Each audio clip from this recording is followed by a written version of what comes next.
Je suis monsieur Jean-Pierre Dedon, adjoint à la mairie d'Éverly.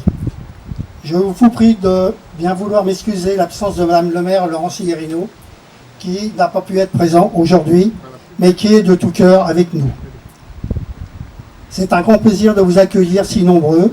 Je remercie madame Maryse Margaff et les membres de l'association Patrimoine et Culture en Bassée pour l'inactivité de cette journée et grâce à ce concert de mettre à l'honneur le lieu historique où vous vous trouvez. Cet espace est un lieu chargé d'histoire. 3 châteaux ont été occupés la commune. Le dernier fut édifié vers 1846 par le comte de Lucet et fut détruit par un incendie vers 1896.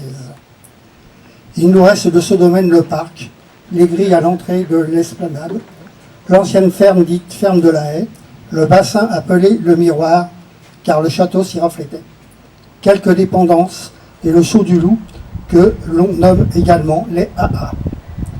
De 1996 à 2017, les travaux de restauration furent réalisés avec les conseils municipaux successifs. De 2015 à 2017, une équipe de bénévoles accompagnés d'artisans a construit ce kiosque avec les anciennes pierres d'une grange de la ferme de la Haie, ferme qui appartenait également au château. Mais son précurseur, M. Claude Montel, ici présent, vous en parlera mieux que moi. Éverly est une commune de 615 habitants et qui a la chance d'avoir une école, 3 commerces et quelques artisans et un agriculteur. Notre nouveau projet communal est la réhabilitation de notre ancien poste fixé par un contrat rural. Les travaux commenceront début de l'année 2020. Je vous souhaite maintenant un excellent concert de jazz et une bonne fin de journée. Je passe la parole à M. Montaigne.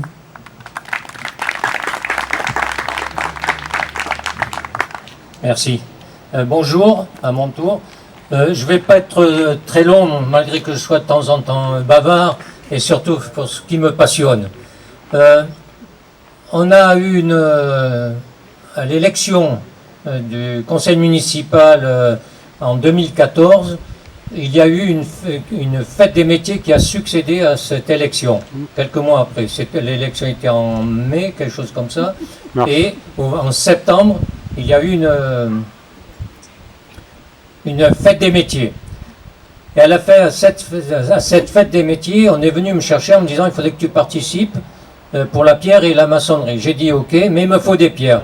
Et puis on m'a amené dans une décharge que la commune possède dans les bois, là-bas derrière, et on m'a montré cet ensemble de pierres, quelques-unes, parce que la plupart étaient déposées depuis plus de 20 ans. Les arbres avaient envahi tout ce travail, et toutes ces pierres, et il nous a fallu 3 jours d'affilée, à 4 à 5 hommes, pour les sortir de l'endroit où elles étaient.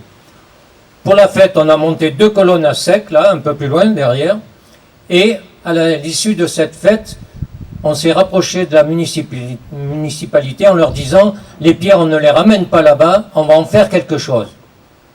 Alors il a été élaboré un premier projet qui était d'aligner des pierres le long du parc, en tenant compte que le parc venait de recevoir une subvention pour être rénové. Il n'était pas dans cet état-là, c'était pour l'instant, il n'y avait rien du tout.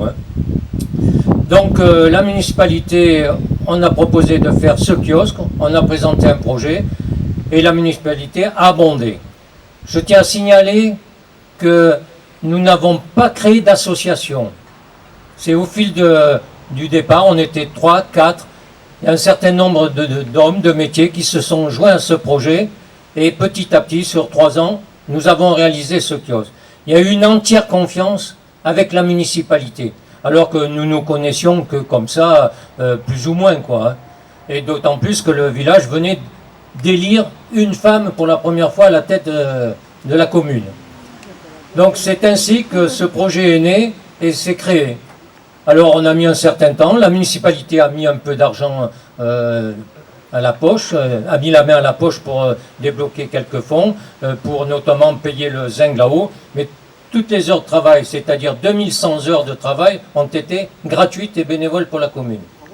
Donc ça c'est intéressant. Et ainsi, ça a créé, on a au total, bon, on n'a pas fait que ça, finalement on a enduit le tunnel que vous voyez là-bas qui passe sous la route, on a fait l'entrée du parc là-bas avec les pierres qui restaient, donc on a fait un certain nombre de choses. Et sur cette lancée, d'autres projets sont nés, notamment le parvis de l'église que nous n'avons pas fini, que nous allons finir. Et nous avons la chance ici à Everly d'avoir 2 lignes de chemin de fer qui traversent la municipalité. Vous en avez une derrière, là, c'est celle qui transporte les matériaux, qui 6 trains par jour. Et puis il y a la grande ligne Paris-Bâle qui passe derrière. Et vous le savez, elle est en pleine mutation pour l'électrification. Avec la mairie, on s'est rapproché de la SNCF pour récupérer la démolition d'un pont que nous avons obtenu et qui est stocké dans la commune. Et avec les pierres que nous avons récupérées, nous allons continuer à aménager le parc. Il y a plusieurs choses à faire, notamment relever où sont les barrières que vous voyez au fond. Là, il y a une mare d'eau, donc il faut relever le mur. Ici, on voudrait créer où vous êtes, et de l'autre côté, là, éventuellement un petit amphithéâtre. Au lieu de mettre des bancs, il y aura des pierres pour pouvoir visionner les orchestres. Et de l'autre côté, pareil. Donc il y a la création éventuelle, mais bon ça va être un peu compliqué. Enfin ça va être compliqué parce qu'on s'est rapproché de la SNCF aussi pour obtenir le tablier d'un pont là, de Flamboin. Et malheureusement ce pont avait des belles poutres en fer avec le garde-corps dessus. Et puis dernièrement il y a une pelleteuse qui est passée qui a cassé tout le garde-corps.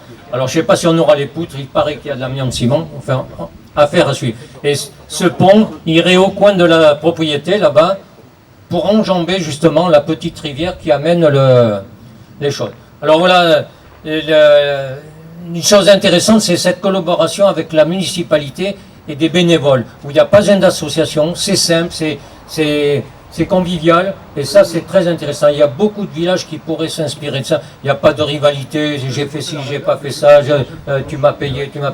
Donc c'est d'une simplicité, et ça c'est formidable. Moi je remercie beaucoup la municipalité qui est en place actuellement, parce qu'ils ont vraiment joué le jeu.